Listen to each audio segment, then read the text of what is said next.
အားလုံးမင်္ဂလာပါခင်ဗျ။ကဲကျွန်တော်တို့လာပြီးမေးနေကြတယ်။အုံစိမ့်ချယ်လီကြောက်ကြောဆိုင်ပေါ့နော်။ကဲဒါတော့အုံစိမ့်ချယ်လီကြောက်ကြောဆိုင်ဖြစ်ပါတယ်။ဒီနေ့ကတော့မိုးရွာလို့ပေါ့နော်။ဒီစီလေးရအုပ်ထားဖြစ်ပါတယ်ခင်ဗျ။ဒီပတ်ကင်လေးရတဲ့အတိုင်းလေးပါ။ဒီနေရာလေးကတော့ကျွန်တော်တို့ဟိုးဘက်ကိုသွားမယ်ဆိုလို့ရှိရင်ဒါမျိုးလေးကိုသွားတာဖြစ်ပါတယ်ခင်ဗျ။ကဲအဲ့ဒီကနေပြီးတော့ကျွန်တော်တို့ဟိုးဘက်ကိုသွားမယ်ဆိုလို့ရှိရင်တော့ဒါ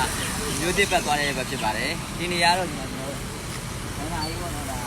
ရေရပြင်းလို့ရောင်းတဲ့မျိုးဆိုင်ရင်ရှိမှဖြစ်ပါတယ်ခင်ဗျာ။တော့အုံလေးရင်နဲ့ကြံရင်ဆိုင်ဖြစ်ပါတယ်ကဲ။အဲ့တော့ဒါကျွန်တော်မိုးရဲလေးတွေကနေလာစားတယ်။သုံးသိန်းချယ်ဒီကြောက်ကြောလေးဖြစ်ပါတယ်ခင်ဗျာ။ပကင်လေးရောလူရဲဆိုလို့ရှိရင် delivery နဲ့လည်းမှာပေးရပါတယ်ခင်ဗျာ။ချိုတင်ပြီးမှာပဲသူကလုပ်ပြတာဖြစ်ပါတယ်။ကဲစားမယ်နော်။စားမယ်ခွင့်ကြည့်မယ်။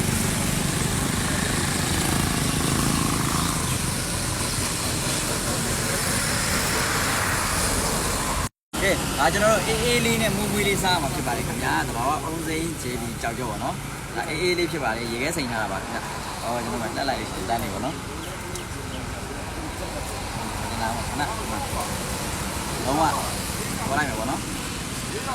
ဒီနေ့တော့မမာလေးပေါ့ကျွန်တော်တို့ရေခဲလေးနဲ့ခဲတာဆိုအေးလေးမှာ။ကောင်းတယ်ဒီနေ့တမျိုးကောင်းလား။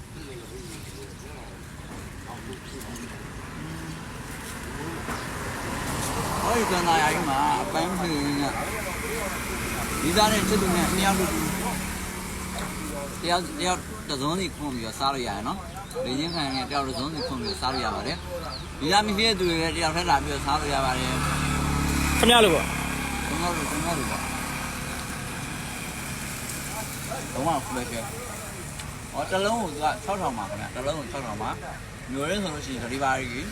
ကျွန်တော်တို့ဒါ delivery နဲ့မှမယ်ဆိုလို့ရှိရင်ရပါတယ်။ဒီorder မှာလည်းဒီမှာပဲလုပ်ပေးရဖြစ်ပါတယ်ခင်ဗျာ။